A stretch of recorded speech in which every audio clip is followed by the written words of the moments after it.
warahmatullahi wabarakatuh. Selamat petang. Hari ini kita nak jet sebuah kereta dengan cara yang selamat dan betul. Benda pertama yang korang kena ada, safety shoes. Okay? Utamakan keselamatan. Yang kedua, barang-barang untuk naikkan kereta lah. Jack, bincok dan jet kecil. Seterusnya kita perlu adakan jet stand. Kedua, pastikan kenderaan anda berada di permukaan yang rata. Jangan berbukit, jangan menaik bukit, ya, tak boleh. Okey.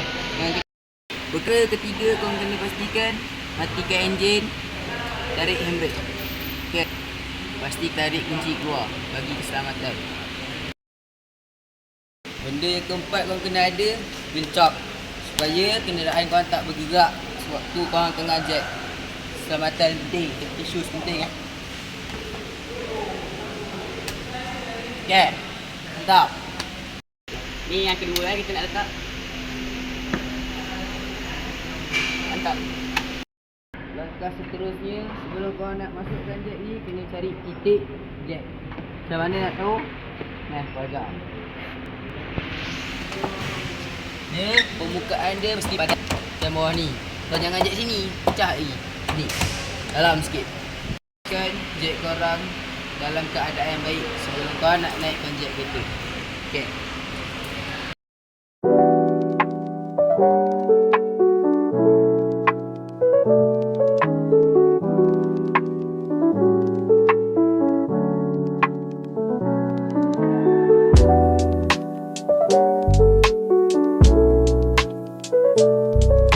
Lepas korang dah jet kereta korang perlukan jet stand untuk menahan kereta ni sebab jet bukan untuk menahan, dia untuk mengangkat beban. Okay, so kita orang dah pasang tadi, kita dah pasang 3. Ni last kita orang pasang Okay. Dah. Yes, dari dah tu jangan masuk bawah kereta macam ni tanpa jet stand bahaya. Kita mengganggu keselamatan